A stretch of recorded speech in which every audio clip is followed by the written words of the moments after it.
Sur un plateau télé, Coulibaly Cuibière brise le silence et dévoile enfin les vrais critères d'éligibilité aux législatives. Préparez-vous, ce que vous allez entendre pourrait tout changer. Abonnez-vous pour ne rien manquer de l'actualité politique ivoirienne.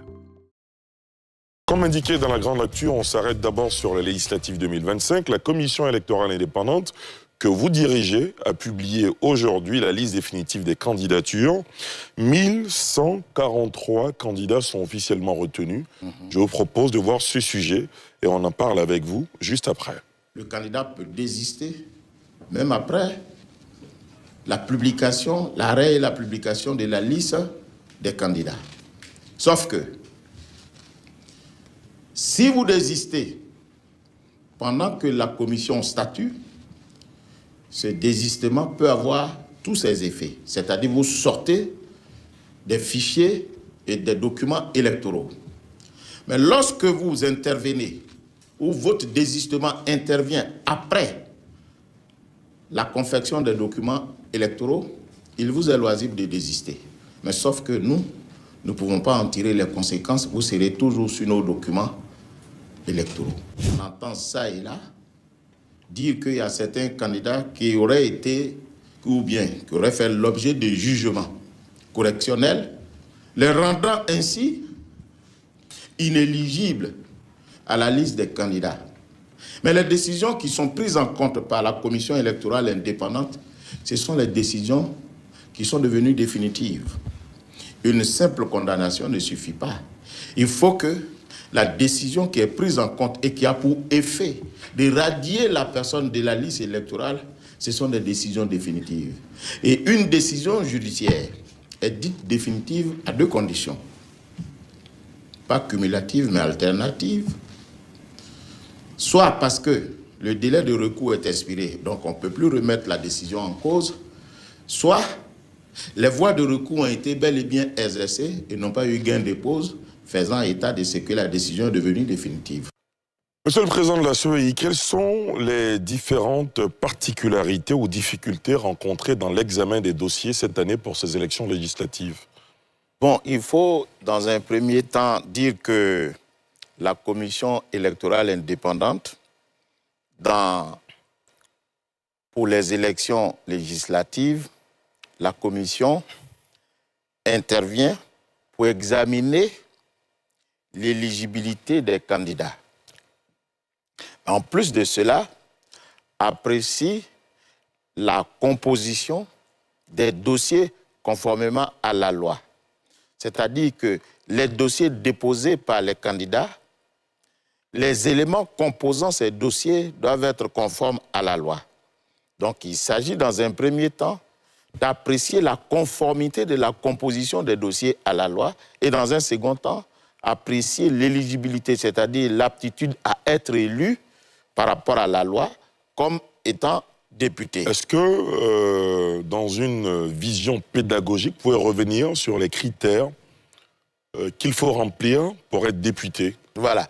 Alors, le code électoral dans son ensemble, et précisément l'article 71 et l'article 77, disent que le citoyen qui décide d'être candidat doit revêtir une certaine qualité et ensuite en faire la preuve.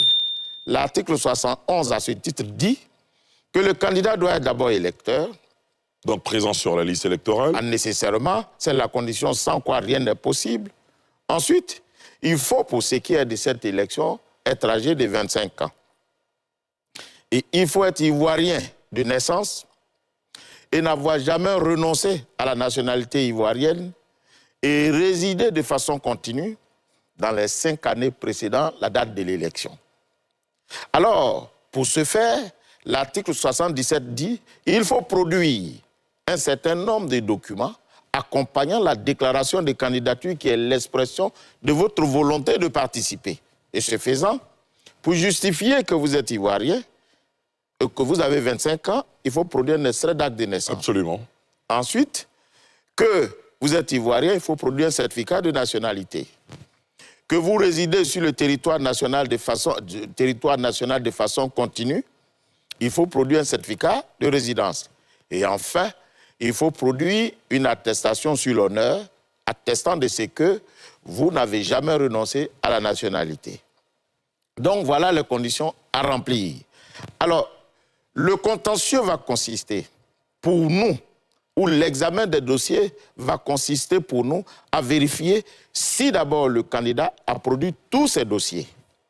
C'est ce qu'on appelle la conformité à la loi. C'est un contentieux de légalité. On vérifie si les dossiers exigés par la loi ont été produits par le candidat. C'est cela. Ensuite, est-ce qu'il est éligible, c'est-à-dire est-ce qu'il est apte à être élu? En d'autres termes, est-ce qu'il a 25 ans? Est-ce qu'il est ivoirien? Est-ce qu'il réside sur le territoire national depuis 5 ans? Est-ce qu'il n'a jamais renoncé à la nationalité ivoirienne? Ainsi de suite.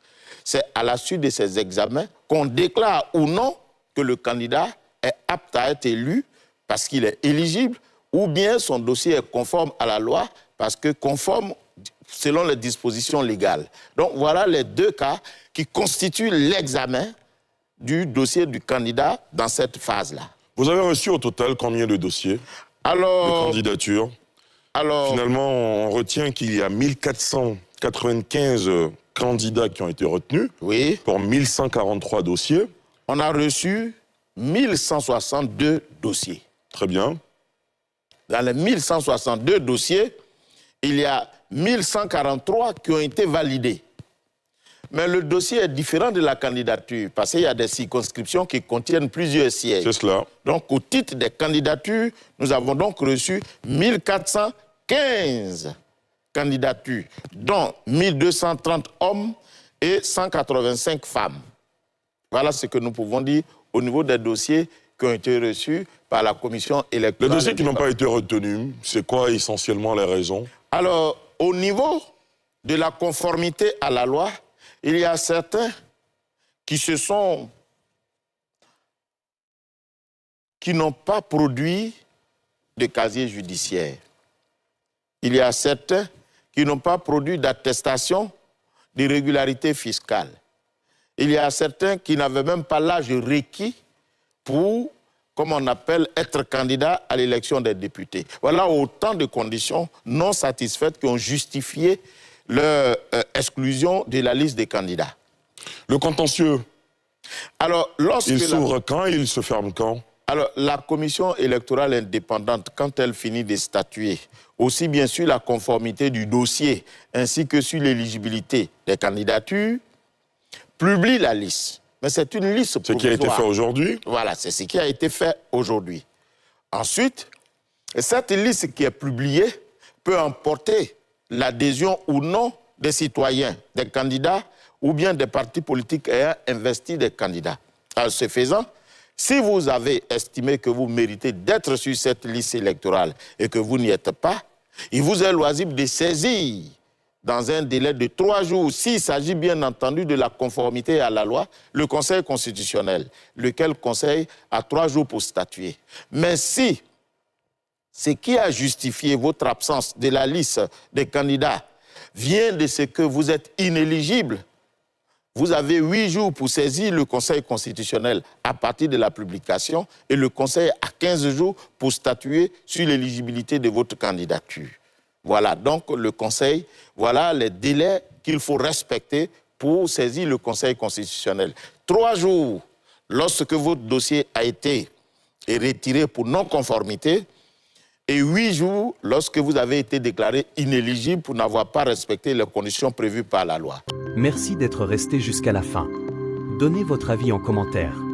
N'oubliez pas de vous abonner, de liker et d'activer la cloche de notification pour ne rien rater de nos prochaines vidéos.